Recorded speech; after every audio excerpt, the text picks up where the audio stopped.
Bangladesh Myanmar সীমান্তে Arakan আর্মির একটি ঘাঁটিতে রোহিঙ্গা বিদ্রোহীরা হামলা চালিয়েছে বলে অভিযোগ করেছেন গোষ্ঠীটির নেতা জেনারেল তুয়ান মারত নাইং।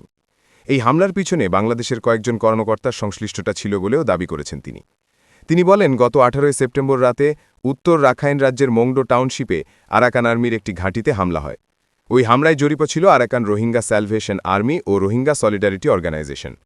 তিনি অভিযোগ করেন, বাংলাদেশের একটি বাহিনীর কর্মকর্তারা সশস্ত্র রোহিঙ্গাদের হামলা চালাতে বলছে।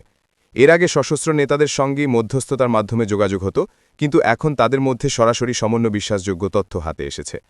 তার অভিযোগের বিষয়ে বক্তব্য জানতে ইয়াঙ্গনে অবস্থিত বাংলাদেশের দূতাবাসে যোগাযোগ করেছে সংবাদ মাধ্যম ইরাবতী। তবে অন্য পাশ থেকে কোনো সাড়া পাওয়া যায়নি। তুয়ান মারত নাইংয়ের দাবি, রোহিঙ্গাদের নির্দেশ দেওয়া হয়েছে যেন তাউনপিও এলাকার হামলা চালানো হয়। ওই এলাকা বাংলাদেশ সীমান্তের কাছে।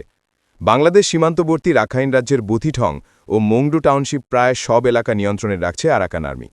19 সেপ্টেম্বর এক বিবৃতিতে আরাকান আর্মি জানায়, দীর্ঘ ও অনিরাপদ সীমান্তের কারণে আরসা ও আরএসও যোদ্ধারা মোংডুতে অনুপ্রবেশ করছে।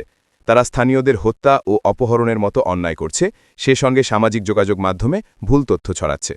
আরাকান আর্মি প্রধানের দাবি, তারা সীমান্ত ঢুকে সামনে যাকে পায় তাকেই হত্যা করে, এরপর নিহতদের গায়ে আরাকান আর্মির পোশাক বা সামাজিক সরঞ্জাম পরিয়ে দেয়।